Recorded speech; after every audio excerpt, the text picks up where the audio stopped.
Padma art and ಡಿಶಸ್ಗೆ ನಿಮಗೆಲ್ಲ ಸ್ವಾಗತ. ನಾನು ನಿಮ್ಮ ಅನ್ನಪೂರ್ಣ ಜಗದೀಶ್. ಇವತ್ತಿನ ದಿವಸ ಸಿರಿಧಾನ್ಯಗಳ ಬಗ್ಗೆ ಹೇಳ್ತಾ ಇದ್ದೀನಿ ನೋಡಿ. ನಾನು ಹಗಲೆಲ್ಲನೂ ಸಿರಿಧಾನ್ಯದ ಉಪ್ಪಿಟ್ಟು, ಸಿರಿಧಾನ್ಯದ ಇಡ್ಲಿ ಅಂತೆಲ್ಲ ಹಾಕಿದಾಗ ಅಡುಗೆಗಳನ್ನು ಮಾಡಿ ಶಾರ್ಟ್ಸ್ ಹಾಕಿದಾಗ ಎಲ್ಲರೂ ಅದೇನು ಸಿರಿಧಾನ್ಯಗಳು ಅಂತ ಹೇಳ್ತೀರಾ ಅಂತ ನಮ್ಮ ಫ್ರೆಂಡ್ಸ್ ಎಲ್ಲ ಕೇಳ್ತಾಯಿದ್ರು ನೋಡಿ. ಅದಕ್ಕೆ ನಾನು ಸಿರಿಧಾನ್ಯಗಳನ್ನು ನಿಮಗಿವತ್ತು ತೋರಿಸ್ತಾ ಇದ್ದೀನಿ. ನಾನು ಏನು ತರಿಸ್ತೀನಲ್ಲ ಅಂಗಡಿಯಿಂದ ತೊಗೊಂಡು ಬರೋದನ್ನು ನಿಮಗೆ ತೋರಿಸ್ತಾ ಇದ್ದೀನಿ ನೋಡಿ. ಇದು ಅರ್ಕ ಅಂತ, ಮತ್ತು ಇದನ್ನು ನವಣೆ ಅಂತ, ಸಾಮೆ ಮತ್ತು ಊದಲು, ಬರ್ಗು, ಕೊರ್ಲೆ ಅಂತ. ಇದಕ್ಕೆ ಏನಂದರೆ ಹಳ್ಳಿ ಕಡೆ ಮೊದಲು ಇದನ್ನು ಎಲ್ಲಂದ್ರಲ್ಲೇ ಬೆಳೀತಾಯಿದ್ರು. ಅವಾಗ ಇದ್ರ ಉಪಯೋಗ ಅಷ್ಟೊಂದು ಮಾಡ್ತಾ ಇರಲಿಲ್ಲ. ಈಗೀಗ ಏನಾಯಿತು, ಈ ಡಯಟ್ ಬಗ್ಗೆ ತುಂಬ ಕಾನ್ಷಿಯಸ್ ಆದಂಗೆ ಎಲ್ಲನೂ ಇದನ್ನು ತಿನ್ನೋದು ಒಳ್ಳೆಯದು ಅಂತ ಹೇಳಿಬಿಟ್ಟು ಎಲ್ಲರೂ ತಿಳ್ಕೊಳ್ತಾ ಇದ್ದಾರೆ. ಮತ್ತು ಡಾಕ್ಟರ್ಸ್ ಕೂಡ ಇದು ಡಯಾಬಿಟೀಸ್ಗೆ, ಬೇರೆ ಥರದ ಕಾಯಿಲೆಗಳಿಗೆ ಎಲ್ಲ ತುಂಬ ಒಳ್ಳೆಯದು, ಒಳ್ಳೆ ಜೀರ್ಣಕಾರಿ ಇದು ಅಂತ ಹೇಳ್ತಾ ಇದ್ದಾರೆ ನೋಡಿ. ಅದರಿಂದ ನಾನು ಈ ಥರ ಸಿರಿಧಾನ್ಯಗಳನ್ನು ನಿಮಗೆ ಈ ಹೆಸರು ಗೊತ್ತಾಯ್ತಲ್ವ, ಅರ್ಕ, ನವಣೆ, ಸಾಮೆ, ಊದಲು, ಬರ್ಗು ಮತ್ತು ಕೊರ್ಲೆ ಅಂತ. ಇದು ಹಳ್ಳಿ ಕಡೆ ಬಳಸೋ ಹೆಸರುಗಳನ್ನೇ ಈಗ ಮಾಮೂಲಾಗಿ ಹೇಳ್ತಾರೆ. ನವಣೆ ಮಾತ್ರ ನಿಮಗೆ ಗೊತ್ತಿರುತ್ತೆ, ಯಾಕೆಂದರೆ ನವಣೆ ಇದ್ರದ್ದು ತುಂಬಾ ಪಾಯಸಗಳು ಎಲ್ಲ ಕೂಡ ಇದನ್ನು ಮಾಡ್ತಾರೆ. ಇದನ್ನು ನಾನೇನು ಮಾಡ್ತೀನಿ ಅಂದರೆ ಅಂಗಡಿಯಿಂದ ತರ್ತೀನಲ್ವ, ಇದನ್ನು ಹೀಗೆ ಎಲ್ಲ ಮಿಕ್ಸ್ ಮಾಡಿ ಇದ್ರ ಜೊತೆಯಲ್ಲಿ ಇಷ್ಟೇ ಕ್ವಾಂಟಿಟಿಯಲ್ಲಿ ರಾಗಿ ಮತ್ತು ಜೋಳ, ಸ್ವಲ್ಪ ಒಂದೇ ಒಂದು 2 ಸ್ಪೂನ್ನಷ್ಟು ಮೆಂತ್ಯ ಮತ್ತು ಅಷ್ಟೇ ಬಾರ್ಲಿ ಅಕ್ಕಿ ಎಲ್ಲ ಹಾಕಿ ನುಣ್ಣಗೇನು ಇಲ್ಲ ರವೆ ಹಾಗೆ 2 ಥರನೂ ಬೀಸಿಸ್ತೀನಿ ನಾನು. ಯಾಕೆಂದರೆ ರವೆ ಮಾಡಿದ್ರೇನು ಇದ್ರದ್ದು ಉಪಯೋಗ ಚೆನ್ನಾಗಿರುತ್ತೆ, ಹಿಟ್ಟು ಮಾಡಿದ್ರೂ ಇದ್ರದ್ದು ಉಪಯೋಗ ತುಂಬಾ ಚೆನ್ನಾಗಿರುತ್ತೆ. ಇದನ್ನು ಯಾಕೆ ಹೇಳ್ತಾರೆ ಅಂತಂದರೆ ನಾನು ಅರ್ಥ ಮಾಡ್ಕೊಂಡಿರೋದು ನೋಡಿ, ಇದೇನಿದೆಯಲ್ಲ ಈಗ ಡೈರೆಕ್ಟಾಗಿ ಹೀಗೆ ಬರುತ್ತೆ. ಅಂದರೆ ಇದರಲ್ಲೆಲ್ಲನೂ ಪಿಷ್ಟ ಪದಾರ್ಥ ಅಂತೀವಲ್ಲ, ಈಗ ನೀವು ಗೋಧಿ ನೆನೆಸ್ಕೊಳ್ಳಿ, ಮೇಲಿನ ಲೇಯರ್ ಬಿಟ್ಟರೆ ಒಳಗಡೆ ಒಂಥರ ವೈಟ್ ಇದು ಜಾಸ್ತಿ ಇರುತ್ತೆ. ಈಗ ಇವುಗಳಲ್ಲೆಲ್ಲ ಇದು ಅಷ್ಟೇ, ರಾಗಿ ಎಲ್ಲನೂ ಅಷ್ಟೇ ನೋಡಿ. ಇದು ಸಣ್ಣ ಸಣ್ಣ ಕಾಳು, ಇದು ಡೈರೆಕ್ಟಾಗಿ ಹಿಟ್ಟಾಗಿಬಿಡುತ್ತೆ. ಅಂದರೆ ಇದ್ರ ಮೇಲಿರೋ ಈ ಫೈಬರ್ ಕೂಡ ಹಿಟ್ಟಿನ ಜೊತೆಯಲ್ಲೇ ಸೇರ್ಕೊಂಡ್ಬಿಡುತ್ತೆ. ಈ ರಾಗಿ ಕೂಡ ಅಷ್ಟೇ ನೋಡಿ. ಅಕ್ಕಿ ತಿನ್ನಬೇಡಿ ಅಂತಾರಲ್ವ, ಅಕ್ಕಿ ಭತ್ತದ ಹೊಟ್ಟೆಲ್ಲ ಹೋಗಿಬಿಟ್ಟು ಅಕ್ಕಿ ಆಗುತ್ತೆ. ಆ ಅಕ್ಕಿನ ಹಿಟ್ಟು ಮಾಡೋದ್ರಿಂದ ಅದರೊಳಗಿರೋ ಒಂದು ಪ್ರೋಟೀನ್ಸ್ ಎಲ್ಲ ಕೂಡ ಕಡಿಮೆ ಆಗಿಬಿಡುತ್ತೆ. ಅದೇ ರಾಗಿ ಡೈರೆಕ್ಟಾಗಿ ಹಿಟ್ಟು ಮಾಡಿದಾಗ ಆ ಮೇಲಿರೋ ಫೈಬರ್ ಎಲ್ಲ ಇರುತ್ತಲ್ವ, ಒಂಥರ ಕಲರು ಎಲ್ಲ ನ್ಯಾಚುರಲ್ಲಾಗಿ ಬಂದಿರೋದು ಎಲ್ಲ ಅದ್ರ ಜೊತೆಯಲ್ಲಿ ಸೇರ್ಕೊಂಡ್ಬಿಡುತ್ತೆ.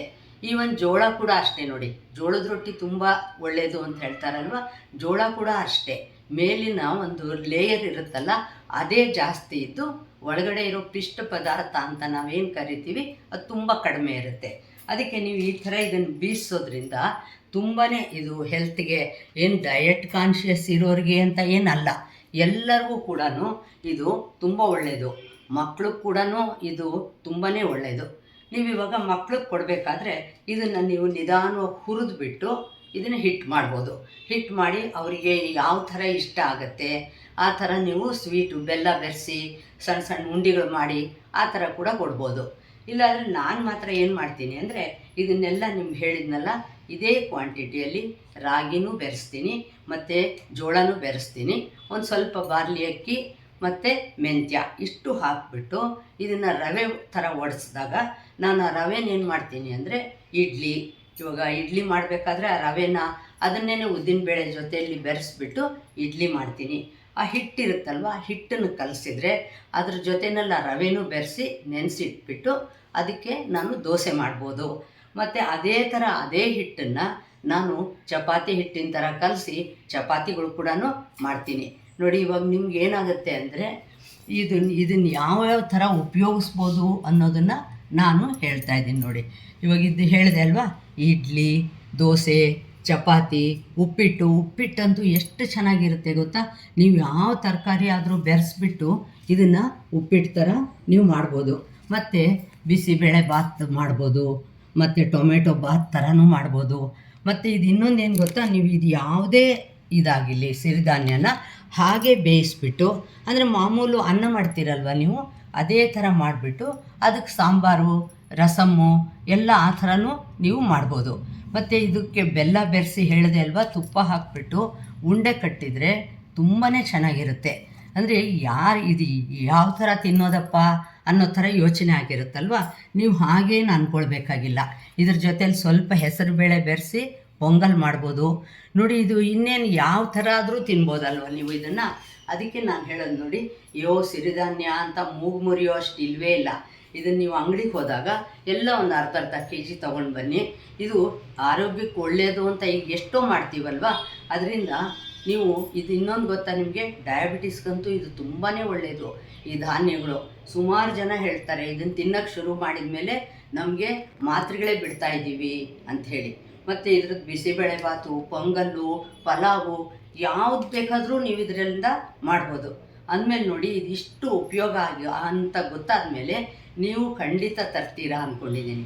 ನೋಡಿದೆ ಇದ್ರ ಹೆಸರುಗಳು ಕೂಡ ಇಲ್ಲಿ ಬರೆದು ನಿಮಗೆ ತೋರಿಸ್ತಾ ಇದ್ದೀನಿ. ಈ ಸಲ ಅಂಗಡಿಗೆ ಹೋದಾಗ ಖಂಡಿತ ಇದನ್ನೆಲ್ಲನೂ ತೊಗೊಂಬನ್ನಿ. ಮತ್ತು ಬರೀ ಮಕ್ಕಳಿಗೆ, ವಯಸ್ಸಾದವ್ರಿಗೆ, ಯಾರಿಗೆ ಬೇಕಾದ್ರೂ ಇದು ತುಂಬ ಒಳ್ಳೆಯದು. ಇದನ್ನು ಈವನ್ ಈ ಹಿಟ್ಟು ರವೆ ಎಲ್ಲ ಇರುತ್ತಲ್ಲ, ಅದನ್ನು ಮೊಸರಲ್ಲಿ ಕಲಿಸ್ಬಿಟ್ಟು ನೀವು ತಂಬುಳಿ ಥರ ಕೂಡ ಒಗ್ಗರಣೆ ಹಾಕಿ ಮಾಡ್ಬೋದು. ಅಂದಮೇಲೆ ಬಹು ಉಪಯೋಗಿ ಸಿರಿಧಾನ್ಯಗಳನ್ನು ನೀವು ಇವತ್ತೇ ತಂದು ಈ ಥರ ಎಲ್ಲ ಉಪಯೋಗಿಸ್ತೀರಾ ಅಂತ ಅಂದ್ಕೊಂಡಿದ್ದೀನಿ. ನನ್ನ ಫ್ರೆಂಡ್ಸ್ ಒಬ್ಬೊಬ್ರಿಗೂ ಹೇಳ್ತಾ ಇದ್ದೆ, ನೀವು ಹಿಂಗೆ ಮಾಡ್ಬೋದು, ಹಂಗೆ ಮಾಡ್ಬೋದು ಅಂತ. ಅದಕ್ಕೆ ಈ ಥರ ನಾನು ಹೇಳೇ ಬಿಟ್ಟರೆ ಎಲ್ಲರಿಗೂ ತಲುಪುತ್ತೆ ಅಂತ ನನ್ನ ಉದ್ದೇಶ. ಇನ್ನೂ ತನಕ ನನ್ನ ಚಾನಲ್ಗೆ ಸಬ್ಸ್ಕ್ರೈಬ್ ಮಾಡ್ಕೊಳ್ದೆ ಹೋದರೆ ಸಬ್ಸ್ಕ್ರೈಬ್ ಮಾಡ್ಕೊಳ್ಳಿ. ಲೈಕ್, ಶೇರ್, ಕಾಮೆಂಟ್ ಮಾಡೋದು ಮರಿಬೇಡಿ. ಇದೇ ವಿಡಿಯೋನ ಇನ್ಸ್ಟಾಗ್ರಾಮ್ ಮತ್ತು ಫೇಸ್ಬುಕ್ಕಲ್ಲಿ ಕೂಡ ನೋಡಿ ಫಾಲೋ ಮಾಡಿ. ನಮಸ್ಕಾರ.